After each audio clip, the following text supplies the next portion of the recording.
अस्सलाम वालेकुम, welcome to my channel food and food is 42। आज की मेरी रेसिपी है vanilla custard with strawberry mousse, जो कि बहुत ही मज़ेदार यमी है, बच्चों को बहुत पसंद आती है और इजी रेसिपी है। तो चले बनाना स्टार्ट करते हैं। सबसे पहले मैंने 2 लीटर दूध लिया है। दूध अभी ठंडा है, अभी मैंने फ्लेम ऑन नहीं की। तो सबसे पहले इसमें मैं चीनी डालूँगी। चीनी 1 लीटर में 6 चम्मच चीनी जो है वो बिल्कुल परफेक्ट रेशो होती है, तो मैंने इसमें 12 चम्मच चीनी डाली है।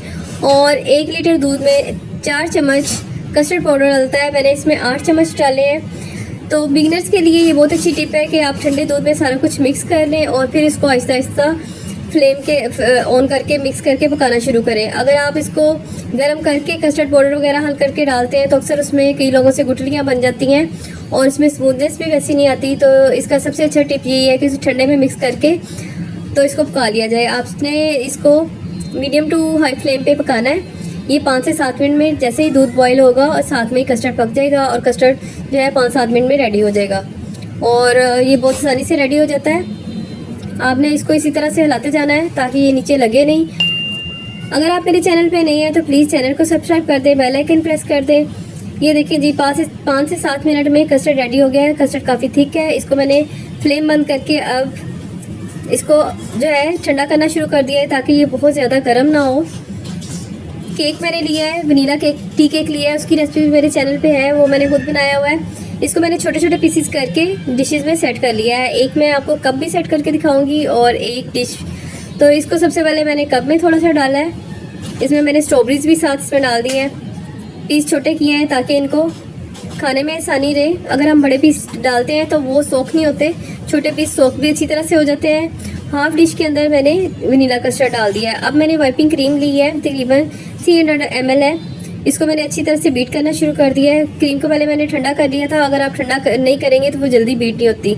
इसमें मैंने 3 चम्मच आइसिंग शुगर डाली है। बीट करने के बाद मैं इसको टेस्ट कर लूँगी, अगर मुझे कम लगेगी तो और मैं इसमें 1 से 2 टेबल स्पून डाल दूँगी। देखिए क्रीम जो है बहुत जल्दी फूलना शुरू हो गई है।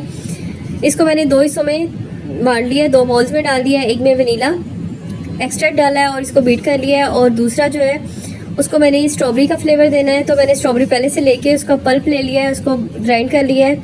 आपके पास स्ट्रॉबेरी हो, मैंगो हो, कोई भी आप इसको इसी तरीके से बना सकते हैं। स्ट्रॉबेरी को मैंने अच्छी तरह से मिक्स कर लिया है। 2 टाइप्स मैंने जेली ली है, ग्रीन बनाना और स्ट्रॉबेरी जेली ली है। इसके छोटे छोटे मैंने चंक्स की तरह से इनको काट लिया है, ब्रिक क्यूब्स बन जाएंगे इनके। तो ये हमारे इसमें डालेंगे, बहुत ही मज़े का इसका फ्लेवर आता है क्रीम के साथ जब मिक्स होती है। तो इनको हम छोटे छोटे क्यूब्स में काट लेंगे और अब इसको सर्विंग बोल के अंदर डालना शुरू कर देंगे। ये देखिए इसके अंदर मैंने जो छोटा मैं कप तैयार कर रही हूँ उसके अंदर मैंने थोड़े से बनाना भी ऐड किए हैं। ये आपकी मर्ज़ी है, अगर आपको बनाना पसंद है तो आपका ऐड कर सकते हैं। सबसे पहले मैंने वनीला क्रीम ऐड की है, फिर मैंने इसके ऊपर स्ट्रॉबेरी क्रीम ऐड की है। इसी तरह से मैं डिश के अंदर भी जो क्रीम है उसको भर भर के स्पून डाल रही हूँ। इसको मैंने लेयर्स में नहीं डाला, लेकिन मैंने इसको स्पून में डाला है ताकि इसकी बहुत प्यारी सी शेप आ जाए।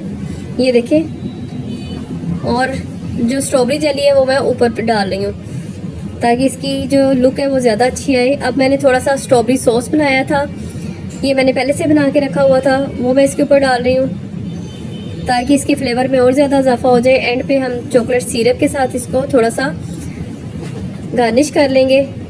ये देखिए बहुत ही ज़बरदस्त किस्म की इसकी लुक भी आ रही है और इसको हमने फ्रीज़र करके अच्छी तरह से 2 से 3 घंटे इसको मैंने फ्लिंग शीट से ढांप लिया और मैं इसको फ्रीज़र में रख दूंगी और फिर इसको सर्व करेंगे। अगर आपको मेरी रेसिपी पसंद आई है तो प्लीज़ चैनल को सब्सक्राइब कर दें, दोस्तों के साथ शेयर कर दें। शुक्रिया, अल्लाह हाफिज़।